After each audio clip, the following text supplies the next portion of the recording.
হযরত আব্দুল হক ওলিউল্লাহ আব্দুল হক মুহাদ্দিস দেহলভী রহমাতুল্লাহ আলাইহি, যিনি ভারত পাকিস্তান বাংলাদেশের ওয়াহাবি খারেজি তবলিগি সরমনায় মুসলমান যত ওলি আউলিয়া দাবিদার আছেন, ফুরফুরা মেদিনীপুর জৈনপুর শর্ষিনা জামাতি খারেজি দাওবন্দি কওমি সকলের নেতার নেতা উস্তাদুল আসানিদ উস্তাদুল মারকাজ সনদ হচ্ছেন ওলিউল্লাহ আব্দুল হক মুহাদ্দিস দেহলভী রহমাতুল্লাহ আলাইহি। ওনাকে অস্বীকার করলে সকল হাদিস অস্বীকার হয়ে যাবে। সেই ওলিউল্লাহ আব্দুল হক মুহাদ্দিস দেহলভী রহমাতুল্লাহ আলাইহি তার লিখিত কিতাব নুজহাতুল মাদারিস কিতাবের প্রথম খণ্ড 157 পৃষ্ঠা তিনি একটা হাদিস তুলে, আমার আল্লাহর হাবিবের মহব্বতে শবে বরাতের রাত্রি যদি কেউ আমল করে, উনি একটা কথা তুলে ধরেছেন হাদিস শরীফ। হযরত ঈসা রুহুল্লাহ আলাইহিস সালাতু ওয়াস সালাম তিনি যাচ্ছেন আমার আল্লাহ রাব্বুল আলামিনের কুদরতি জগৎ প্রদর্শন করার জন্য, মানুষকে দেখানোর জন্য, নিজে দেখার জন্য, ইন্সপেকশন করার জন্য পাহাড়ি এলাকায় গিয়ে বিশাল বড় একটা প্রকাণ্ড পাহাড় পাথর পেলেন।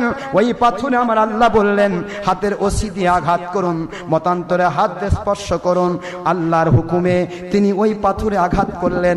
মুহূর্তের মধ্যে হাতের আঘাতে, লাঠির আঘাতে বিশাল পাথরটা ভেঙে টুকরা হয়ে গেল। দুই দিক থেকে পাথর ভেঙে পড়ে মাঝখানে ভিতর থেকে আরেকটা পাথর বের হয়ে গেল। আল্লাহর নবী মুসা কালিমুল্লাহ আলাইহিস সালামকে এই কথাটা মুসা নবীর সময় একটা ঘটনা আসছে, ওটা হলো একটা পিপিলিকা একটা পোকার মুখে খাদ্য দেওয়ার ঘটনা। ওটাও সত্য ঘটনা, এটাও সত্য ঘটনা। মুসা আলাইহিস সালামের ঘটনা হচ্ছে, ওনাকে বলা হলো আপনি পাথরে আঘাত করুন। পাথর আঘাত করলেন, পাথর ভেঙে গেল। দ্বিতীয় পাথর বের হলো, আবার আঘাত করলেন, তৃতীয় পাথর বের হলো, আবার আঘাত করলেন। লক্ষ্য করে দেখেন পাথরের মধ্যে একটা ছোট্ট সাদা একটা ছোট্ট সাদা একটা জীব, একটা প্রাণী, একটা পোকা। এই পোকাটার মুখে কেবলমাত্র যেন তুলে নিয়ে আসা তরু ঘাস যেন কে তার মুখে তুলে ধরেছে।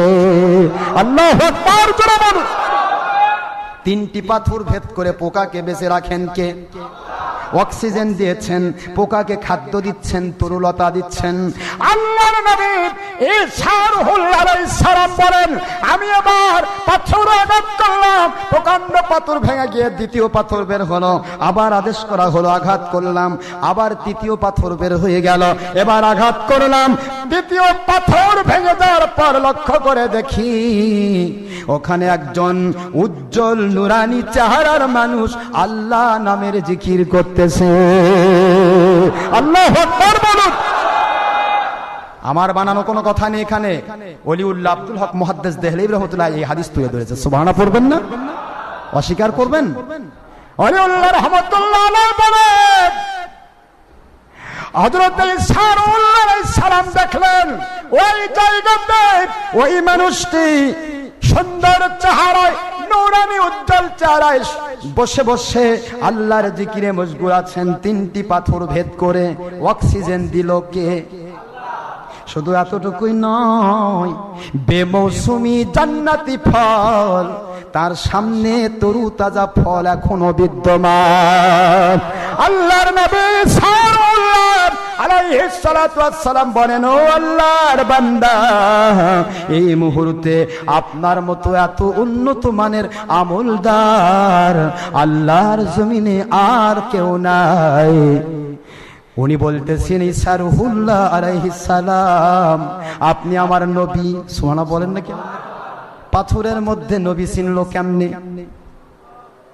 কাছে থাকে চিনে না, পাথরের ভিতরে বলছেন আমি আপনার উম্মত, আপনি আমার নবী, আপনার উম্মত হিসেবে আমার মর্যাদা আমার আল্লাহ এত দূর দিয়েছেন। প্রতিদিন আমার আল্লাহ আমাকে এই জান্নাতি নিয়ামতগুলি দান করেন। ও ঈসা রুহুল্লাহ আলাইহিস সালাম আপনি প্রশ্ন করবেন কত বছর আমি আছি? এক নয়, দুই নয়, 350 মতান্তরে 360 বছর, অফিওয়াইতে নোখরা 460 বছর ধরে আমি এই পাথরের ভিতরে আমার আল্লাহর জিকিরে মশগুল। 460 বছর যদি একটা মানুষ পাথরের ভিতরে থাকে, তার খাবার আয়োজন আমার মালিক করলেন ঠিক আছে, কিন্তু তার পেশাব পায়খানা গেল কই? কথা বোঝেন নাকি? আল্লাহর ওলি ঈসা রুহুল্লাহ আলাইহিস বলতেছিলেন ও নবী সারহুল্লাহ আলাইহিস সালাতু ওয়াস সালাম, আপনার খেদমতে বলবো, আমাকে জানানো হয়েছে আমার মালিক খলিক রব আমাকে জানিয়েছেন আপনার পরে এমন এক নবীজি আসতেছেন জমিনের বুকে, ওনার উম্মতকে আমার আল্লাহ লাইলাতুন নিসফে মিন শাবান, শাবান চাঁদের 15 তারিখ শবে বরাত নামে একটা রাত দান করবেন। ওই রাত্রে যদি তার উম্মতেরা রাতের বেলা ইবাদত করে কাটিয়ে দেয়, আমি আমার আল্লাহর দরবারে এই পাথরের ভিতরে আল্লাহর দয়া এহসান পেয়ে আমি যত নিয়ামত পেয়েছি 450-460 বছর আমি আল্লাহর নিয়ামত পেয়েছি। ওই বান্দা বান্দি পুরুষ মহিলা যিন ইনসান মুহাম্মদুর রাসূলুল্লাহ সাল্লাল্লাহু আলাইহি ওয়াসাল্লাম ওনার উম্মত যারা যারা সবই বরাতের রাত্রিরা জাগরণ করবে, তাদেরকে আমার চাইতে বেশি বৎসরের ইবাদত বেশি নিয়ামতের মালিক আমার আল্লাহ করে দেবে। মৌলবীরা